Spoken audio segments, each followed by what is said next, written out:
My mom died when I was 8 years old from breast cancer. I was very close with her, and I have struggled through life ever since I don't have a mom in my life. What's difficult in my life right now is I gotta grow up without my mom because my mom passed in 2014. To be there for each other and not giving up on each other.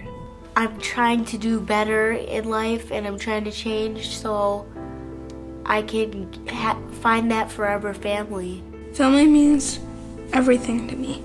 I want parents who will take care of me and love me and work with me and adopt me.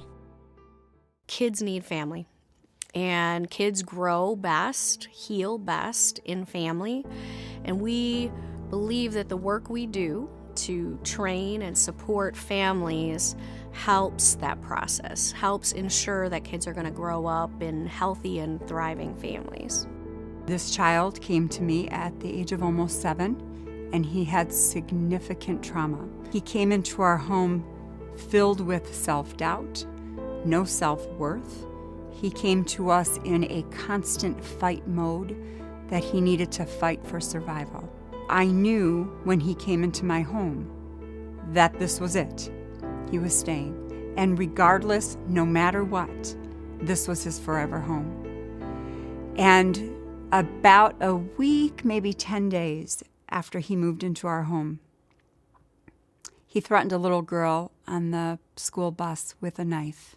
And when I came home from work, he had his little bag packed, sitting on the chair, and asked me when the social worker was coming.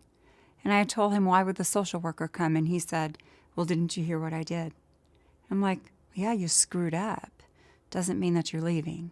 It means that we have some work to do, and as a family, we'll work through it together.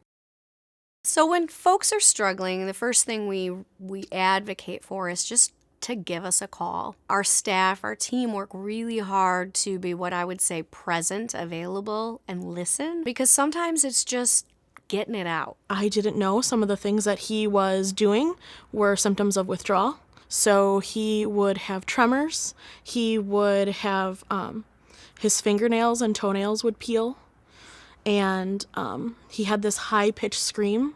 That's my fear when people look at my child and say, that's a bad kid, and what's wrong with him instead of what happened to him. Am I going to be good enough for this? Can I do all the things that he needs? And when they know their backstory, then they look at my children as the miracles.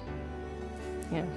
And when our kids get that safety and that love and that acceptance and the no matter what happens, we are in this together. That's when you'll see those behavioral changes, because they've been so hurt and their little hearts just can't take it anymore. One of the things that's hard for me is to just control when I get angry, but I am working on it with the coping skills that I have. So I would ask people if you've ever been in a situation where trust with somebody was broken. We all do that, or times where you allowed yourself to be vulnerable and it didn't go the way you anticipated. You know, the next time you're in that situation, you might not allow yourself to be quite that vulnerable. And so what I think no matter what families do for these kids is they help reopen that door to vulnerability. My greatest joy is being able to do this. Here I go again. Okay. My biggest joy is that I get to do this.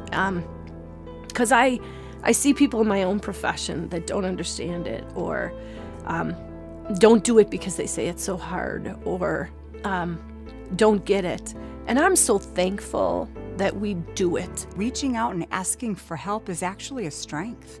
I never would be where I'm at today without the people through the Coalition for Children, Youth, and Families for providing seminars and webinars and resources, and their library and their staff who is very knowledgeable. You know, I've never been adopted before, and I want forever placement, and I want to be able to have those people I can go and talk to as I get older.